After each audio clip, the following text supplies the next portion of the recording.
So a lot of people don't know this, but I was actually born and raised in a Catholic Christian household.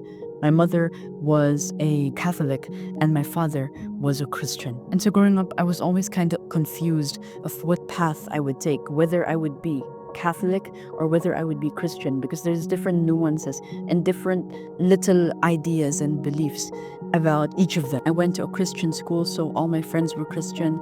There was a pastor in that school. All the teachers were Christian. And as I grew older, I decided to pick up the Bible again. And one day I would read it and it wouldn't be the same anymore, because the more I read, the more I doubted. And this belief of Christianity was so strong in my mind that even when I doubted, I would still hold strong to my faith. I would pray to God. I would ask God to give me the right tools in order to make me not doubt, in order to make me confident of His existence. But the more that I prayed, the more that I doubted.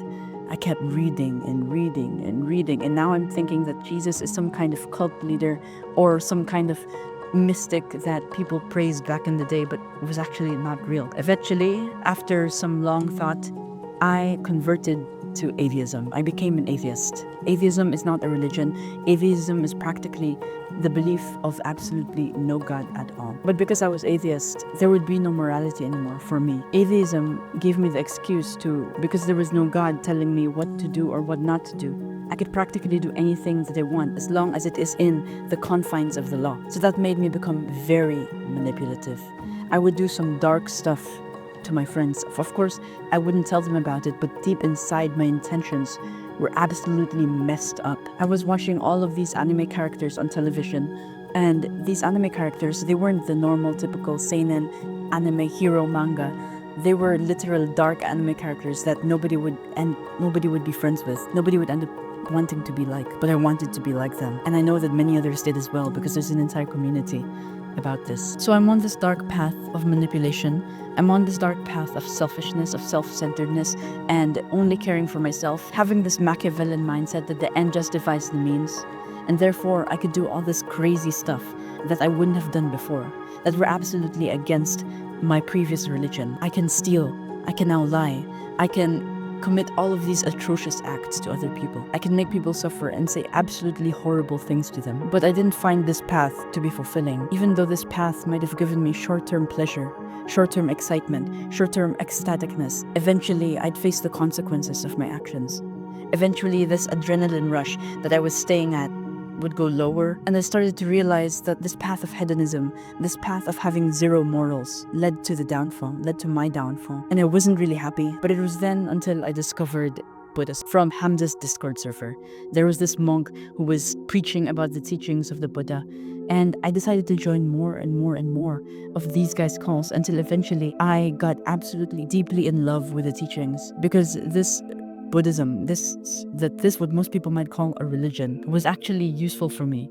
It worked as a model for a fulfilling life. It worked as a model for balance and zen and clarity, peacefulness. I approached it in more of a non-theistic way, where I wouldn't approach it in the religious sort of way as a lot of Chinese Buddhists or Tibetan Buddhists do, but I would approach it as a way to make my life better. Not as a religious way, not in kind of a deity way, but as a practical, pragmatic way that would benefit my life. So now, as a newly converted Buddhist, more of a non-sectarian Buddhist, I started to take harshly Christianity, Islam, all of these other different types of religions, Judaism, anything like that. But then I found this quote by Thich Nhat Hanh, and it was to go back to the religious roots, inside of me, to where I previously came from, to the religions I previously belonged to see and recognize the hidden fruits that lied in that religion. Thich Nhat Hanh could have easily told me to get rid of all the other religions and just pursue Buddhism, but he didn't. He told me to look at the other religions.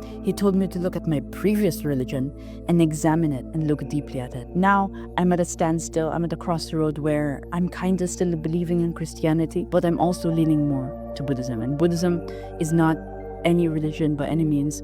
It is a practice. That's what Thich Nhat Hanh said. But even so, this little parallel Goldilocks zone that I'm finding myself in, where it's a little crossroad between Christianity and Buddhist teaching. And another thing that Buddhist monk Thich Nhat Hanh outlined for us was to look at other religions, not as ours. Because just like fruits, a man does not say that he eats mangoes and only mangoes. His fruit His favorite fruit will still be the mangoes, but that doesn't mean that he can't try apples. That doesn't mean that he can't try oranges or bananas or avocados. So applying this to our religion, let's say you're Catholic. That doesn't mean that you can't look at other religions and take benefit from them too. Of course, your main religion will always be the religion that you are at now.